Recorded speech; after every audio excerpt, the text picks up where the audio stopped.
ఈ ఎన్నికల్లో మిమ్మల్ని గెలిపిస్తే మీరేం చేస్తామని హామీ ఇస్తారు? చౌటుప్పల పట్టణాన్ని భవిష్యత్తులో హైదరాబాద్ చేరువలో ఉన్న చౌటుప్పల తీర్చిదిద్దాలన్న సంకల్పంతో ముందుకు వెళ్తున్నాం. మద్యం విక్రయాలు, ఈ గంజాయి లాంటి సమస్యలు తెరపైకి వస్తున్నాయి. చాలా మంది మహిళలు ఇబ్బంది పడుతున్న సంఘటన. అటువంటి వాటి నివారణకు మీరు ఏం చేయబోతున్నారు? ప్రతి తల్లి బిడ్డ ఎవరైనా సంతోషంగా ఉండడానికి ఏదైనా చేయగలటానికి ముందుకు ఉంటాము. మీ పట్టణ ప్రజలకి ఏం సందేశం ఇవ్వాలనుకుంటున్నారు సుమన్ టీవీ? కేవలం అంటే మీ ఎమ్మెల్యే గారు ఎప్పుడు చూస్తే చౌటుప్పల్లో తిరుగుతుంటారు, చౌటుప్పల్లో ఎక్కువగా కనిపిస్తుంటారు. ఆ రోజు అన్న మాటలు మేము ఇవాళ చేసినాం కాబట్టి మేము ముందుకు వస్తున్నాం. Welcome to Suman TV. Hyderabad నగరానికి అత్యంత చేరువలో ఉన్న చౌటుప్పల్ పట్టణం అభివృద్ధిలో ఇప్పుడిప్పుడే అడుగులు వేస్తుంది అంటే దానికి కారకుడైన ఒకే ఒక వ్యక్తి పేరు వినిపిస్తుంది. ఆయన పేరే వెన్రెడ్డి రాజు. గతంలో మున్సిపల్ చైర్మన్గా పనిచేసిన రాజు చేసిన అభివృద్ధి కార్యక్రమాలు చౌటుప్పల్ పట్టణానికి వస్తే చాలా స్పష్టంగా మన కళ్ళకు కనిపిస్తాయి. ఇంకా చౌటుప్పల్ పట్టణాన్ని అభివృద్ధి చేయాల్సిన అంశాలు చాలా ఉన్నాయి. మరి భాగ్యనగరానికి ఇంత చేరువలో ఉన్న ఆ నగరానికి సంబంధించిన ఫెసిలిటీస్ని వాడుకోవడంలో ఇప్పటి వరకు ఎందుకు చౌటుప్పల్ వెనకబడింది? ఆయన ప్లాన్స్ ఏంటి? ఈసారి ఎన్నికల్లో ఖచ్చితంగా చౌటుప్పల్ అభివృద్ధినే లక్ష్యంగా చేసుకొని ఆయన ప్రజల ముందుకు వెళ్తున్నారు. ఈసారి ఆయన సతీమణి సంధ్య, వెన్రెడ్డి సంధ్య ప్రజల్ని ఓటు అడుగుతున్నారు. ఏ కారణాలు వాళ్ళకి ప్రజలు వీళ్ళకి ఓటు వేయడానికి ఏ కారణాలు ఉన్నాయి? వాళ్ళిద్దరు దంపతులు ఇద్దరు మనతో పాటు కూర్చున్నారు. వాళ్ళతో ఒకసారి మాట్లాడదాం. నమస్కారం అండి సంధ్య గారు, వెన్రెడ్డి రాజు గారు. ఫస్ట్ ఆఫ్ ఆల్ నాకు హ్యాపీ థింగ్ ఏంటంటే చౌటుప్పల్లోకి వచ్చి ఎంక్వైరీ చేస్తే మీ పేరు వినిపిస్తుంది. అంటే వెన్రెడ్డి రాజు మా పాత మున్సిపల్ చైర్మన్, అట్లాగే కార్పొరేషన్లో మున్సిపల్ కార్పొరేషన్ చైర్మన్గా కూడా పనిచేశాడు. అంటే చాలామంది రాజకీయ నాయకులు పార్టీలతో సంబంధం లేకుండా చాలా కలివిడిగా ఉండే రాజకీయ నాయకుడు. ఈసారి బలమైన రాజకీయ నాయకుడు రాజగోపాల్ రెడ్డికి ఇప్పుడు వెనక రాజగోపాల్ రెడ్డి ఉన్నాడని ఒక నమ్మకంతో ముందుకెళ్తున్నాడు. ఇదంతా రొటీన్గా మీ చుట్టూ జరిగే చర్చ. ఈసారి ఎన్నికల్లో మీరు ప్రజలకు ఏం చెప్తున్నారు? ఈ ఎన్నికల్లో మిమ్మల్ని గెలిపిస్తే మీరేం చేస్తామని హామీ ఇస్తున్నారు? వాస్తవంగా మా శాసనసభ్యుడు గౌరవనీయులు పెద్దలు కోమటిరెడ్డి రాజేశ్వరి నీతి, నిజాయితీ, దిక్సూచి వీటన్నింటికీ కలగొలుపుగా ఆయన నాయకత్వంలో పనిచేయాలనే సంకల్పంతో ఒక మంచి విజన్ తోటి ముందుకు వెళ్తా ఉన్నాం. చౌటుప్పల పట్టణాన్ని భవిష్యత్తులో హైదరాబాద్ చేరువలో ఉన్న చౌటుప్పల రాబోయే రోజులు ఒక నగరంగా తీర్చిదిద్దాలనే సంకల్పంతో ముందుకు వెళ్తున్నాం. అందులో భాగంగా మొట్టమొదటి ప్రెస్ చైర్పర్సన్గా నేను ఎన్నికయ్యాను. ఒక మంచి విజన్, ఒక మంచి ఆలోచన. నేను గతంలో జర్నలిస్ట్గా ఉన్నప్పుడు పట్టణం ఇలా ఉండాలి అనే అనేక వార్తలను పుంకాలుగా జర్నలిస్ట్ కమ్యూనిటీ అనేక సందర్భాలు ఒక విజన్ తోటి నేను కూడా ఉన్నత చదువులు చదివి అదేవిధంగా ఒక ఉద్యోగిగా, ఒక రైతు కుటుంబం నుంచి వచ్చి, అదే పాత్రికేయునిగా ఎన్జిఓ ఆర్గనైజేషన్లో పనిచేసి, ప్రజాపతిగా పనిచేసి అనేక అనుభవాలతో ఒక మధ్యతరగతి కుటుంబం నుంచి వచ్చిన వ్యక్తి విజన్ ఎట్లుంటుంది, చదువుకుంటే చదువుకున్న వ్యక్తి ప్రజాపతి అయితే ఏ విధంగా ఉంటుంది అనే అంశంతో ముందుకు వెళ్ళి చౌటుప్పల పట్టణాన్ని దరిదాపు 240 కోట్ల రూపాయలతోటి అభివృద్ధి పథంలో ముందుకు తీసుకెళ్ళినాను. ఓకే, ప్రభుత్వాలు ఏమైనా ఒక స్వార్థంతో, ఒక సెల్ఫిష్గా పట్టణం అభివృద్ధి చెందాలి, రాజకీయాలు లేవు, కులాలు లేవు, మతాలు లేవు, ఒక లక్ష్యం కోసం ఎన్ని అడ్డంకులు ఎదురైనా, ఎన్ని సమస్యలు ఎదురైనా, రాజకీయాలపైన సవాళ్ళు ఎదురైనా ఎక్కడా తొనకకుండా, వెనకకుండా, అదరకుండా ఒక లక్ష్యం కోసం పనిచేస్తూ ముందుకు వెళ్ళడం జరిగిందని కూడా ఈ సందర్భంగా గర్వంగా చెప్తా ఉన్నాను. పట్టణ అభివృద్ధి కోసం ఒక మంచి విజన్ ఉంది. మంచి విజన్ అంటే మిగతా ప్రాంతాల్లో, హైదరాబాద్ సమీపంలోని వారి ప్రాంతాలు ఏ విధంగా అభివృద్ధి చెందినాయి దాన్ని మనం జోడించి అక్కడి నుంచి తెలుసుకున్న విషయాలతో పాటు నాకుండే అనుభవం, నాకుండే ఆలోచనలు, అదేవిధంగా ప్రజల్లో వ్యక్తమయ్యేటువంటి అభిప్రాయాలను అన్ని పరిగణలోకి తీసుకు. అంటే గతంతో పోలిస్తే మీకు మొదటిసారి పురపాలిక అయింది కాబట్టి అప్పుడు కొత్త కన్వర్షన్, కొత్తగా మారిరు, గ్రామ పంచాయతీ నుంచి కన్వర్ట్ అయ్యారు. ఈసారి సిచ్యువేషన్ వేరేలాగా అనిపిస్తుంది. ఎందుకంటే సిటీ హైదరాబాద్ నగరం వేగంగా అభివృద్ధి చెందుతుంది, దాని విస్తరణ పెరుగుతుంది. ఒకప్పుడు ఔటర్ రింగ్ రోడ్కు పరిమితంగా ఉండే ఆ ప్రాంతం ఇప్పుడు రీజనల్ రింగ్ రోడ్కి వచ్చింది. మీ ఊరు రీజనల్ రింగ్ రోడ్లో ఉంది. సో ఇవన్నీ చూస్తుంటే ఒక సమర్థవంతమైన నాయకత్వం ఇక్కడ అవసరం ఉంటుంది. సో మీ ప్లాన్స్ ఎలా ఉన్నాయి? అంటే ఈ డెవలప్మెంట్లో మీరు ఎలా ముందుకు తీసుకుపోతున్నారు? మీ ఎమ్మెల్యే గారు కావచ్చు, మీ ఎమ్మెల్యే గారు మీకు ఎటువంటి గైడెన్స్లో ఉన్నారు? ఎమ్మెల్యే గారు కూడా రాజకీయాలకు అతీతంగా ఒక విజన్ తోటి ఉన్నారు. పట్టణాన్ని రాబోయే రోజుల్లో ఒక నగరంగా తీర్చిదే క్రమంలో విభిన్నమైన ఆలోచనతో ఆయన ఉన్నాడు. నగరాన్ని అన్ని విధాలు అభివృద్ధి చేయాలనే ఒక ఆలోచనలో మేజర్గా ఏంటంటే రోడ్లు, విశాలమైన రోడ్లు, సెంట్రల్ లైటింగ్, రవాణా ఎప్పుడైతే మెరుగుపడుతుందో పట్టణం అభివృద్ధి చెందుతూ ఉంది. దరిదాపు చౌటుప్పల పట్టణం ఒక 200-300 గ్రామాలకు కూడలిగా ఉంది. ఓకే. నిత్యం సుమారు 2 లక్షల మంది ప్రజలు ఇక్కడి నుంచి రాకపోకలు సాగిస్తారు. చౌటుప్పల్ అనేది ఒక మినీ ఇండియా లాగా ఉంది. 29 రాష్ట్రాల ప్రజలు ఇక్కడ నివాసం ఉంటున్నారు. అందరి అభిరుచులకు అనుగుణంగా పట్టణాన్ని తీర్చిదిద్దాలనే సంకల్పంతో ఉన్నాయి. రోడ్డు తర్వాత మార్కెటింగ్ సదుపాయం, డ్రైనేజ్ వ్యవస్థ, అదేవిధంగా విద్యుత్ వ్యవస్థ, మంచినీటి సదుపాయం, రాబోయే 40 సంవత్సరాలు సరిపడు వాటర్ని అందించాలనే సంకల్పంతో 22 కోట్ల రూపాయలతోటి 4 ట్యాంకుల నిర్మాణం చేపట్టడం జరుగుతూ ఉంది. దరిదాపు ఆ ట్యాంకుల నిర్మాణం దరిదాపు చివరికి వచ్చింది. అవి పూర్తయితే దరిదాపు ఇంకో 40 సంవత్సరాల వరకు నీటి సమస్య లేకుండా ఒక మంచి 4 దిక్కులలో ట్యాంకుల నిర్మాణం 40 years ఒక విజన్ తోటి అది కూడా చేపట్టడం జరిగింది. రాబోయే 5 సంవత్సరాల కాలంలో చౌటుప్పల ఈరోజు 1,20,000 మంది నివాసం ఉంటున్నారు. ఇంకో 5 సంవత్సరాలు ఇది 3 లక్షలు చేరుకునే అవకాశం ఉంది. ఓకే. ఎందుకంటే విపరీతమైన రద్దీతోటి విపరీతమైన ఇండస్ట్రియల్ జోన్ కూడా ఉంది కదా సార్ మీకు ఏరియా? 70 ఇండస్ట్రీస్ ఉన్నాయి, ప్రధానమైన ఇండస్ట్రీస్ ఉన్నాయి. హైదరాబాద్కు చెరువులో ఉన్నటువంటి చౌటుప్పల, హైదరాబాద్ ఉండడమే చౌటుప్పల అనేది 2 కంపేర్ చేసుకుంటాం. ఇక్కడ ఉంటే కాస్ట్ ఆఫ్ లివింగ్ తగ్గుతుంది, అందుబాటులో ఉంటాం. అక్కడికి ఇక్కడ పెద్ద తేడా లేదు, అవసరాలు తీసుకునే అన్ని సదుపాయాలు ఉన్నాయి, మౌలిక సదుపాయాలు ఉన్నాయి అనే ఒక వాతావరణంలో ప్రజలు ఇక్కడ స్థిరపడడానికి సిద్ధపడతా ఉన్నారు. హైదరాబాద్ నగరంలో ఆల్మోస్ట్ విల్సన్ నగర్, హైత్ నగర్, వనస్థలిపురంతో పోలిస్తే ఇక్కడే బాగుందనే వాతావరణం కల్పించే ప్రయత్నంలో మేమున్నాం. వాళ్ళు కూడా ఒకే ఆలోచనతో ఉన్నారు. ఆ మేరకు పట్టణాన్ని విస్తరించే క్రమంలో మేజర్ డ్రైనేజీ, రోడ్లు, విద్యుత్ సదుపాయం ఈ అంశాలకు ప్రధాన ప్రాధాన్యత ఇస్తూ ఒక రింగ్ రోడ్డును కూడా ఏర్పాటు చౌటుప్పల చుట్టూ ఒక రింగ్ రోడ్డును నిర్మించాలని. దీనికి పూర్తి స్థాయిలో గౌరవ శాసనసభ్యులు ఎమ్మెల్యే రాజగోపాల్ రెడ్డి గారు రాజకీయాలు ఏమన్నా ఉండే ఎన్నికలప్పుడే మనం చూసుకుంటాం, కానీ పట్టణాన్ని మాత్రం మనం మంచిగా తీర్చిదిద్ది భవిష్యత్ తరాలకు ఇవ్వాలని ఒక సంకల్పంతో ఉండడం, అదే ఆలోచనతో అదే ఒరవడితో నేను కూడా ముందుకు వెళ్తా ఉన్నాను ఒక సామాన్య కార్యకర్త లాగా.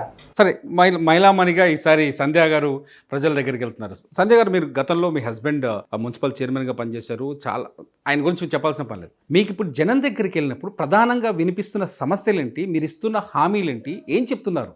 సమస్యలు అంటూ ఏమీ లేవండి, అన్నీ చేశాము. అక్కడక్కడ 95% కంప్లీట్ అయిపోయినాయి, అక్కడక్కడ కొన్ని ఇన్కంప్లీట్ ఉన్నాయి. అవి కూడా నేను వచ్చినాక తప్పకుండా చేసి చూపిస్తానని చెప్పాను. ఓకే. అంటే పెద్ద నమ్మకం కనిపిస్తుంది. ప్రతి ఒక్క ఓటర్ దగ్గరకు కూడా నేను వెళ్తే అమ్మా మీరే వస్తారు అని అన్నారు. అంతకన్నా మనకు ఇంకేముంటుంది? అందులో లాస్ట్ 5 years బ్యాక్ ఏమీ లేదు, కనీసం నడవడానికి కూడా మట్టిలో ఉండేది, ఉష్కే మట్టిలో ఉంటే మీరు సెల్ ఫోన్లా పెట్టుకొని లైట్ పెట్టి వెళ్ళాను. అప్పుడు 2-3 గంటలు పట్టేది ఒక రోడ్కి వెళ్ళాలంటే. ఇవాళ గంటల మొత్తం తిరుగుతున్నా, 16 వార్డు మొత్తం తిరిగేసి వస్తున్నా. అంటే ఇవాళ సీసీ రోడ్లు పడ్డాయి కాబట్టికే, అది నా భర్త చేసిండు కాబట్టికే అదే వార్డు పోయి గెలవాలని మళ్ళీ నేను చూపిస్తా, అమ్మ నేను కూడా అన్ని చేసి చూపిస్తా, ఇంకేమైనా పెండింగ్ వర్క్స్ ఉంటే కూడా నేను కూడా చూపిస్తా అని చెప్తున్నా. అంటే మీ హస్బెండ్ కోసం గతంలో ఎలక్షన్స్లో ప్రచారం చేశారు కదా, ఇప్పుడు మీకోసం ఎలక్షన్లో మీరు ప్రచారం చేస్తారు. ముఖ్యంగా మహిళల నుంచి స్పందన ఎలా ఉంది? చాలా బాగుందండి. ప్రతి ఒక్క ఓటర్లు కూడా అదే చెప్తున్నారు, మీరు ఎట్లయినా గెలుస్తారమ్మా, అప్పుడు మీరు అనుకున్నది చేస్తున్నారు, సార్ అన్ని చేశాడు. 24 గంటలు సార్ ఎప్పుడు కూడా 24 గంటలు కూడా ఎప్పుడు ఆఫీస్లోనే ఉండేది. ఏ పని కావాలన్నా, ఏది కావాలన్నా ప్రతి ఒక్కటి అమ్మ నేను చేస్తా చూపిస్తా అన్నాడు. ఆ రోజు అన్న మాటలు మేము ఇవాళ చేసినాం కాబట్టికే మేము ముందుకు వస్తున్నాం. అందుకని అదే వార్డు నుంచి గెలవాలి, చేసి చూపించాలని నా ఆలోచన, ఆకర్షణ. రాజుగారు, మీరు మాజీ మున్సిపల్ చైర్మన్ చేశారు, కొత్త కాలనీలు ఏర్పడుతున్నాయి, ఇప్పుడు సిటీ చుట్టూ కొత్త కాలనీ ఏర్పడుతున్నాయి. ఈవెన్ మీ వార్డు కావచ్చు, ఇక్కడ కొత్తగా వచ్చిన కాలనీలకు సమస్యలు చాలా పెద్దగా కనిపిస్తూ ఉంటాయి. వాళ్ళకి ఏం చెప్పాలనుకుంటున్నారు? అంటే డ్రైనేజీ వ్యవస్థ ఏర్పాటు చేయడంతో పాటు మీరు అన్నారు 40 సంవత్సరాలకు కావాల్సిన తాగునీటి సదుపాయాన్ని ఇప్పటి నుంచే ప్లాన్ చేస్తాం, చాలా పెద్ద విజన్ కనిపిస్తుంది కదా, ఇంకా అటువంటి ప్రోగ్రామ్స్ ఏమైనా ప్లాన్ చేసుకుంటున్నారు? గతంలో ఈ పట్టణం ఎస్టాబ్లిష్డ్ సిటీ కాదు, ఒక గ్రామ పంచాయతీ నుంచి వచ్చింది. చుట్టుపక్కల గ్రామాల ప్రజలు తమకు అనువుగా ఇల్లు నిర్మించుకొని ముందుకు వెళ్ళడం జరుగుతూ ఉంది. కొంచెం రోడ్లు కూడా ఇరుకుగా ఉన్నాయి, దాంతో ఉన్న పట్టణం కొంచెం ఇబ్బందికరంగా, రోడ్ రవాణా పరంగా కొంచెం ఇబ్బందికరంగా ఉంది. భవిష్యత్తులో హెచ్ఎండిఏ లేఅవుట్లు వస్తున్నాయి కాబట్టి, హెచ్ఎండిఏ పరిధిలో ఉంది కాబట్టి, హెచ్ఎండిఏ అనుమతి పొందాలి కాబట్టి విస్తారంగా రోడ్లు నిర్మించే అవకాశం ఉంది. డ్రైనేజీ వ్యవస్థ రాబోయే తరానికి, అంటే ప్రాథమికంగా ఈరోజు ఎస్టాబ్లిష్ అయ్యే టౌను ఇంకో 100 సంవత్సరాలకు అనువుగా ఉండేందుకు డ్రైనేజీ వ్యవస్థను ఒక క్రమ పద్ధతిలో ఒక సిస్టంలో తీసుకెళ్లాలని ఆలోచన ఉంది.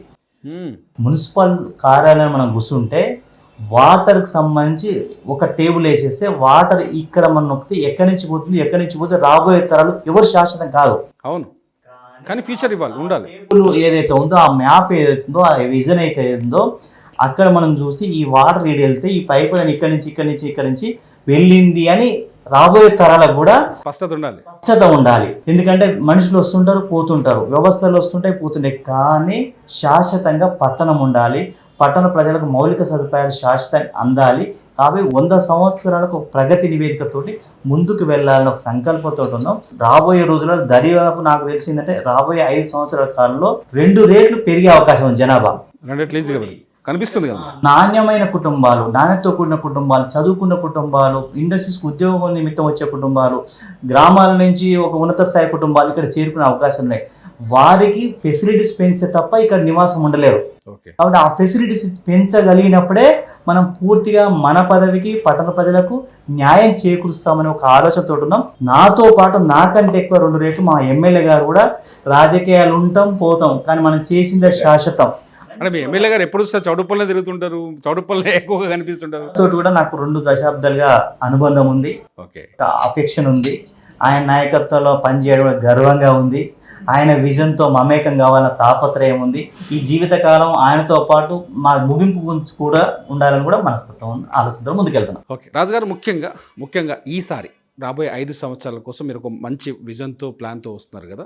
ఇప్పుడు జనానికి మీరు ఓటు అడగడానికి రీజన్ ఏం చెప్పగలుగుతారు? నాకే ఎందుకు ఓటు వేయాలనే విషయం. మేము ఒక మంచి విజన్ తోటి వెళ్తా ఉన్నాం. తెలంగాణ రాష్ట్రంలో కాంగ్రెస్ ప్రభుత్వం పనిచేస్తూ ఉంది. రేవంత్ రెడ్డి గారి నాయకత్వంలో ప్రజాపాలన కొనసాగుతూ ఉంది. అందుకు అనుగుణంగా మా గౌరవనీయులు శాసనసభ్యులు కోమటిరెడ్డి రాజగోపాల్ గారు ఒక మంచి స్థాయిలో ఉన్నత స్థాయిలో ఉన్నారు. ఆయన ఒక మా కాన్స్టిట్యున్సీకి ఎమ్మెల్యే కాదు, రాష్ట్రంలో ఒక ఐకాన్ లీడర్. ఆయన నాయకత్వంలో నిధులు సమకూర్చుకోవడం మాకు పెద్ద సమస్య కాదు. దాంతోపాటు ఇక్కడ విస్తారంగా పరిశ్రమలు ఎస్టాబ్లిష్ అయినాయి. సిఎస్ఆర్ ఫండ్ కూడా మాకు అందుబాటులో ఉంది. వీటన్నింటిని కూడా ఎమ్మెల్యే గారు తీసుకొచ్చే ఫండ్స్తో పాటు సిఎస్ఆర్ ఫండ్స్ను కూడా కలిపి మా విజన్, మా కార్యాచరణ ముందుకు తీసుకెళ్లే కార్యక్రమంలో ఉన్నామని ఈ సందర్భంగా తెలియజేస్తాను. సంజయ్ గారు, మీ హస్బెండ్ గారి పాలనకు మీరు ఎన్ని మార్కులు వేస్తారు? గడిచిన 5 ఏళ్ల పరిపాలనలో 10 మార్కుల్లో 10 మార్కులు ఇచ్చాను అనుకోండి, మీరు ఎన్ని మార్కులు వేస్తారు? 10 ఇస్తానండి. ఇప్పుడు మీ మేడం ప్రజల్లోకి వెళ్తున్నారు. రాజుగారు, మీ మేడంకి జనంలో ఉన్న ఆదరణకి మీరు ఎన్ని మార్కులు వేస్తారు? 10 మార్క్స్ వేస్తానండి. కారణం ఏంటంటే ఎక్కువగా సంజయ్ గారిని ఆదరించడానికి మొదటి కారణం ఏంటి? మీరేనా? వాస్తవం ఏంటంటే దరిదాపు నేను 25 years జర్నలిస్ట్గా పనిచేసిన. ఓకే. ఈ రోజున్న మీడియా వేరు, ఆ రోజున్న మీడియా ఫెసిలిటీస్ వేరు. ఆ రోజు రాత్రి నక్సలైట్లు ఎక్కడో గుట్టలలో తీసుకెళ్తే ఆ సందర్భంలో నేను వెళ్తుంటే వాళ్ళు ఏమాత్రం టెన్షన్ కూడా గురి కాకపోయేది. నెక్స్ట్ టెన్షన్ పడేవాళ్ళు కదా. ఏమనిపించేది మేడం మీరు ఆ టైంలో జర్నలిస్ట్గా? ఎందుకంటే సాహసోపేతమైన నిర్ణయాలు తీసుకునే వ్యక్తులే నాయకులుగా నిలబడతారు. తిరుమల రాజు గారు కనపడతారు. మీకు ఆయన నుంచి ఇన్స్పిరేషన్ ఏం కనపడుతుంది? ఆయన ధైర్యమే, మనోధైర్యమే. ఆ రోజులు గుర్తు చేయండి ఒకసారి. అంటే చెప్తున్నారు కదా నక్సలైట్ దగ్గరికి మమ్మల్ని తీసుకెళ్ళి ఈ ఏరియా ఫుల్ ఉండేది కదా ఆ సిచ్యువేషన్. అవును, 24 hours ఆయన ఎప్పుడు బిజీ. చెప్పాలంటే ఎవరితోడైనా మాట్లాడగలుగుతాడు, ఏదైనా చేయగలుగుతాడు. కానీ చాలా మంచి మనిషి. అలాంటి నాయకుడు దొరకడు చెప్పాలంటే. మీరు ఆయన నుంచి నేర్చుకున్నది ధైర్యం, మనోధైర్యమే. తన నుంచి నేర్చుకుంది అదే. చాలా చోట్ల ఇప్పుడు డెవలప్ అవుతున్న సిటీస్లో కొన్ని సమస్యలు కనిపిస్తున్నాయి. ముఖ్యంగా ఒకటి మద్యం విక్రయాలు, తాగిన తర్వాత గల్లీల్లో ఇష్యూస్ క్రియేట్ చేయడం ఒకటి, కొత్తగా ఈ గంజాయి లాంటి సమస్యలు తెరపైకి వస్తున్నాయి. నేను రాజుగారి గురించి మాట్లాడదు, మీ మహిళలు ముఖ్యంగా పెయిన్గా ఫీల్ అయ్యే పాయింట్ అది. చాలా మంది మహిళలు ఇబ్బంది పడుతున్న సంగతి. అవునవును. అటువంటి వాటి నివారణకు మీరు ఏం చేయబోతున్నారు, ఏం ఆలోచిస్తున్నారు? రాజగోపాల్ రెడ్డి సార్ వచ్చినప్పటి నుంచి, మన కాంగ్రెస్ పార్టీకి వచ్చినప్పటి నుంచి ఎక్కడ మద్యం అయితే, ఎక్కడ బెల్ట్ షాపులు ఉన్నాయో అక్కడికి వెళ్ళి ప్రతి ఒక్క దగ్గరికి వెళ్ళి ఏమేమి ఉన్నాయో తెలుసుకొని అక్కడ నివారించడానికి చర్యలు తీసుకోవడానికి ముందంతులో వెళ్తున్నాడు. ఇప్పుడు ప్రస్తుతం ఉన్న కాలంలో రాజగోపాల్ రెడ్డి సార్ అన్ని చేస్తున్నారు. ప్రతి తల్లి బిడ్డ ఎవరైనా సంతోషంగా ఉండడానికి ఏదైనా చేయగలటానికి ముందుకు ఉంటాము. అంటే ఇటువంటి సమస్యల నివారణకి ఏం చేయొచ్చు? వాస్తవంగా ఎమ్మెల్యేగా ఎన్నిక కాగానే రాష్ట్రంలో ఎవరు తీసుకునే నిర్ణయం ఒక అధికార పార్టీలో ఉండి ధైర్యంగా సాహసోపేతంగా ఏదైతే మద్యం బెల్ట్ షాపులు ఉన్నాయో వాటిని నివారించడం కోసం ఒక పిలుపిచ్చారు. ఆ పిలుపుతో నియోజకవర్గ వ్యాప్తంగా కూడా అనేక బెల్ట్ షాపులను నిర్మూలించడం జరిగింది. ఆయన అడుగుజాల్లో మేము కూడా అనేక బెల్ట్ షాపుల విషయంలో జాగ్రత్తలు తీసుకున్నాం, నివారించే ప్రయత్నం చేసినాం. దీంతోపాటు గంజాయి అమ్మకం విస్తారంగా పెరిగింది. మీ దగ్గర కదా, అన్ని చోట్ల ఉంది అది. విస్తారంగా, ఎందుకంటే హైదరాబాద్కు సమీపంలో ఉండడం, కొంచెం విద్యార్థుల సంఖ్య పెరగడము, ఇతర రాష్ట్రాల వాళ్ళు కూడా ఇక్కడ రావటం, వీటన్నిటి కారణంగా గంజాయి అమ్మకాలు విస్తృతంగా పెరిగినాయి. పోలీసు వ్యవస్థను అప్రమత్తం చేసి ఎప్పటికప్పుడు నివారించే ప్రయత్నం చేస్తున్నాం. ఈ మధ్యకాలంలో కొన్ని ఫిర్యాదులు చేసి కొంతమందిని అరెస్ట్ కూడా చేయడం జరిగింది, భయానక పరిస్థితి కల్పించేందుకు. అదేవిధంగా పెట్రోలింగ్ కార్యక్రమాన్ని కూడా చేపడతా ఉన్నాం. ఓకే. పెట్రోలింగ్ కార్యక్రమం విస్తృతంగా పట్టణ శివారు ప్రాంతాల్లో చేపట్టి ఎక్కడైతే యువకులు ఈ దారిన పడతా ఉన్నారో వాళ్ళని తీసుకొచ్చి కౌన్సిలింగ్ చేసే ప్రయత్నం చేస్తున్నాం. కౌన్సిలింగ్ చేయడం ద్వారా కొంత నివారించవచ్చు.